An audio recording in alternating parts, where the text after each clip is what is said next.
Hello साथियों, career talk में आपका तहे दिल से स्वागत है। साथियों, हम आज बात करेंगे कि LIC एजेंट एक दिन में ही शतकवीर कैसे बने, किस तरीके से वो अधिक से अधिक बीमा एक ही दिन में करें। और इसका मैजिकल फॉर्मूला है employer employee insurance. Employer employee insurance से आप एक दिन में अधिक से अधिक बीमा कर सकते हैं और एक दिन में आप शतकवीर भी हो सकते हैं। तो आइए समझते हैं कि आखिर एम्प्लॉयर एम्प्लॉई इंश्योरेंस है क्या चीज़। साथियों, एम्प्लॉयज़ आज किसी भी कंपनी के लिए बहुत ही इम्पॉर्टेंट एसेट है और कोई भी कंपनी अपने एम्प्लॉयज़ को जाने नहीं देना चाहती। आज के समय में प्रोफेशनल मैनेजमेंट में कंपनी का सक्सेस, कंपनी की सफलता, कंपनी की सारी साख अपने एम्प्लॉयज़ के ऊपर टिकी है, उनके टैलेंट पे टिकी है। तो अगर कोई भी एम्प्लॉय किसी कंपनी को छोड़ता है तो वो उस कंपनी के लिए न कि फाइनेंशियल लॉस है, बल्कि वो कंपटीशन में भी पीछे हो जाती है। इसलिए प्रश्न उठता है कि कंपनी अपने एम्प्लॉयज़ को किस तरीके से रिटेन करे, किस तरीके से रोके। साथियों, एम्प्लॉयर एम्प्लॉई इंश्योरेंस ही एक ऐसा टूल है जिसके कारण कंपनी में एम्प्लॉयज़ अपना इंटरेस्ट बनाए रहते हैं और एक लगाव के कारण वो रुके रहते हैं।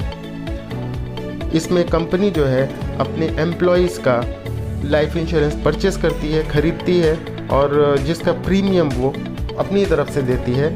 इसका फ़ायदा दोनों को होता है, कंपनी को भी होता है और एम्प्लॉयज़ को भी होता है। और बाद में जब वो रिटायर हो जाता है तो उसका पैसा पूरा एम्प्लॉयज़ को मिल जाता है और उस पैसे से वो कुछ भी कर सकता है। इसीलिए इसको कहते हैं कि ज़िंदगी के साथ भी, ज़िंदगी के बाद भी। और ये एडिशनल बेनिफिट कंपनी के एम्प्लॉयर्स को काफ़ी हद तक अट्रैक्ट करता है। तो हम आखिर बात करें कि क्यों लाइफ इंश्योरेंस पॉलिसी ही क्यों। लाइफ इंश्योरेंस पॉलिसी इसलिए क्योंकि ये वन टाइम अफेयर है, एक ही समय में आपकी लागत लगेगी और उसके बाद ये धीरे धीरे आप प्रीमियम पे करते हैं। और यही एक तरीका है जिस तरीके से हम अपने एम्प्लॉयज़ को गिफ्ट दे सकते हैं। क्योंकि आप अगर सेलेक्टिव एम्प्लॉयज़ का हमेशा प्रमोशन तो कर नहीं सकते, हमेशा उनको अलग अलग तरीके के पर्क्स तो दे नहीं सकते, लेकिन लाइफ इंश्योरेंस पॉलिसी ऐसी चीज़ है जो आप उसको एक बार दे के उसको अपनी तरफ अट्रैक्ट कर सकते हैं और वो कंपनी में अपना इंटरेस्ट भी बनाया रहे। इसका टैक्स बेनिफिट कंपनी को भी होता है और एम्प्लॉयज़ को भी होता है। इसलिए life insurance policy employer insurance में बेस्ट मानी जाती है, जिस तरीके से हम अपने एम्प्लॉयज़ को अपने यहाँ रोक सकते हैं। कोई भी कंपनी अपने यहाँ रोक सकती है। बात करें कौन कौन सी कंपनियाँ एलिजिबल हैं, तो कोई भी company, partnership firm, proprietary concern, कोई भी कंपनी जहाँ एम्प्लॉयज़ काम करते हैं वो एलिजिबल है और वो इसका फ़ायदा ले सकती है। फैमिली होल्डिंग में भी आप दे सकते हैं, आप इसमें कोई भी प्लान दे सकते हैं, किसी भी मोड में पेमेंट हो सकता है, मैक्सिमम इंश्योरेंस उनको अलाउ हो सकता है। उनकी एज, उनके इनकम के ऊपर, उनको जो सैलरी मिलती है उसके ऊपर उनका इंश्योरेबल वैल्यू निकाली जाती है जो उनको दिया जा सकता है। साथियों, टैक्स बेनिफिट में जो प्रीमियम पे किया जाता है कंपनी द्वारा, वो कंपनी का बिजनेस एक्सपेंस माना जाता है, जिसको सेक्शन 37(1) इनकम टैक्स एक्ट के अंतर्गत टैक्स एग्जम्पशन मिला रहता है। जो प्रीमियम पे किया जाता है कंपनी द्वारा वो पर्क्स में आता है और उसमें एम्प्लॉय को सेक्शन 17(2)(5) जो इनकम टैक्स एक्ट है उसके अंदर उसको रिबेट मिलता है। तो ये दोनों सुविधा की बातें हैं और इससे आपको इनकम टैक्स में काफ़ी छूट मिलेगी। और जो क्लेम है आपका वो ATC में जितना भी प्रीमियम पे होता है वो आपका ATC में उसकी छूट मिलती है।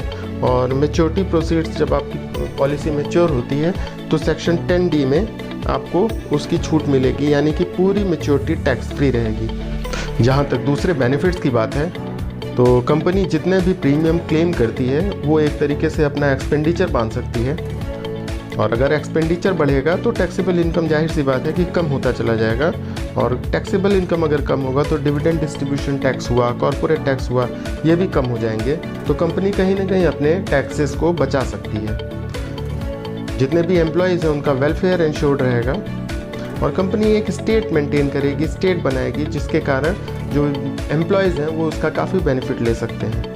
एम्प्लॉयज़ की लॉयल्टी कंपनी के प्रति बढ़ती रहेगी और वो कंपनी को अपना समझेंगे अपने हित में समझेंगे और वो कंपनी के फेवर में काम करेंगे। इस तरीके से अगर आप एम्प्लॉयर एम्प्लॉई स्कीम को ऑप्ट करते हैं तो न कि आपके एम्प्लॉयज़ बल्कि कंपनी को भी इसका काफ़ी फ़ायदा होता है। साथियों, एम्प्लॉयर एम्प्लॉई इंश्योरेंस करना आसान है, बहुत ज़्यादा हार्ड नहीं है, बहुत ज़्यादा पेपर वर्क की ज़रूरत नहीं है। आपको इसमें 300 की जगह फॉर्म नंबर 340 भरना है और नॉर्मली जैसे आप आधार, पैन कार्ड और फ़ोटो लेते हैं उसी तरीके से आधार, पैन कार्ड और फ़ोटो लेना है।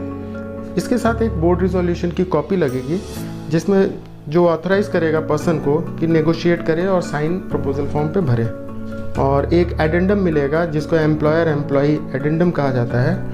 ये आपको विकास अधिकारी से भी मिल सकता है या आपको ब्रांच से भी आप ले सकते हैं, ब्रांच में भी होता है, जिसमें इंश्योरेंस का ऑब्जेक्टिव लिखा जाता है और रेस्ट्रिक्शन लगाया जाता है कि एम्प्लॉयर लोन, सरेंडर और असाइनमेंट का हकदार है, वो एम्प्लॉय नहीं करा सकता। तो इन बातों को आप थोड़ा सा ध्यान देंगे और इस तरीके से आप एम्प्लॉयर एम्प्लॉई इंश्योरेंस कर सकते हैं।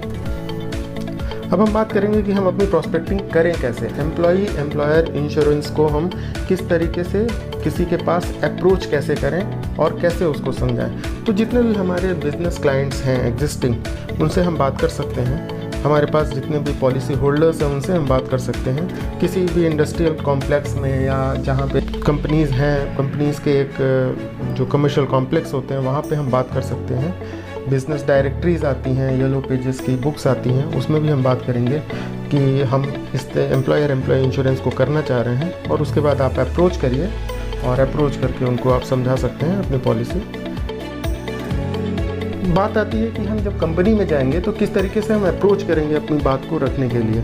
तो पहली चीज़ है कि आप अपनी किसी भी कंपनी में जाएं और वहाँ पे जो भी की मैन होगा, जो की पर्सन होगा, जो वहाँ चेक साइन करता होगा, आप उससे अपॉइंटमेंट का टाइम लें और उससे बात करें कि आपके यहाँ एवरेज रिटेंशन एम्प्लॉयज़ के रुकने का क्या है।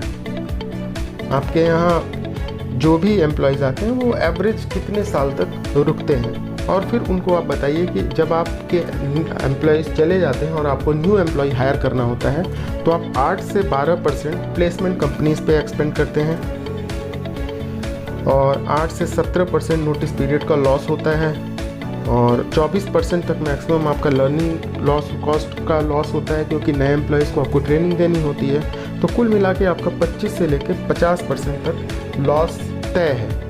इसलिए जब भी आप नए एम्प्लॉयज़ को लेंगे तो आपको नुकसान होगा, फाइनेंशियल लॉस होगा, कंपनी के मैनेजमेंट में भी प्रॉब्लम आएगी, नया रिक्रूटमेंट करना होगा, HR का काम बढ़ेगा। इसलिए अगर आप हमारे इस प्लान को देखते हैं, पॉलिसीज़ को देखते हैं, तो शायद ये आपके लिए फ़ायदेमंद होगा। एम्प्लॉयज़ को आप समझा सकते हैं कि ये 2 साल बाद अगर आप इस कंपनी को छोड़ के चले जाएंगे तो आपको कुछ नहीं मिलेगा, लेकिन अगर आप 5 साल यहाँ रुके रहते हैं तो आपको एक अच्छा अमाउंट मिल जाएगा। इस तरीके से आप उनको सारी चीज़ें समझा सकते हैं और आप डायरेक्टर्स को समझा सकते हैं कि जो प्रॉफिट मेकिंग होगा कंपनी का वो टैक्स पे करेगा, लेकिन अगर आपकी कंपनी प्रॉफिट नहीं करती है तो आप इन पॉलिसीज़ को सरेंडर करके आप अपने एक्सपेंस में कंपनी के जोड़ सकते हैं, और अगर लॉस नहीं होता है आप इन पॉलिसीज़ को असाइन करके भी अपने इनकम में जोड़ सकते हैं। मैच्योरिटी टैक्स फ्री होती है। इन चीज़ों को आप बताकर डायरेक्टर्स का भी बीमा आप इसमें ऐड कर सकते हैं, जोड़ सकते हैं, और इस तरीके से आप एक अच्छा बीमा और एक अच्छा बिजनेस एम्प्लॉयर एम्प्लॉई इंश्योरेंस के तहत कर सकते हैं। आप सभी को अच्छा व्यवसाय करने की शुभकामनाएं और आशा करता हूं कि इस वीडियो का आप सभी लाभ लेंगे। साथियों, इस तरीके के वीडियो देखने के लिए आप चैनल को लाइक करें, शेयर करें और सब्सक्राइब करें। धन्यवाद।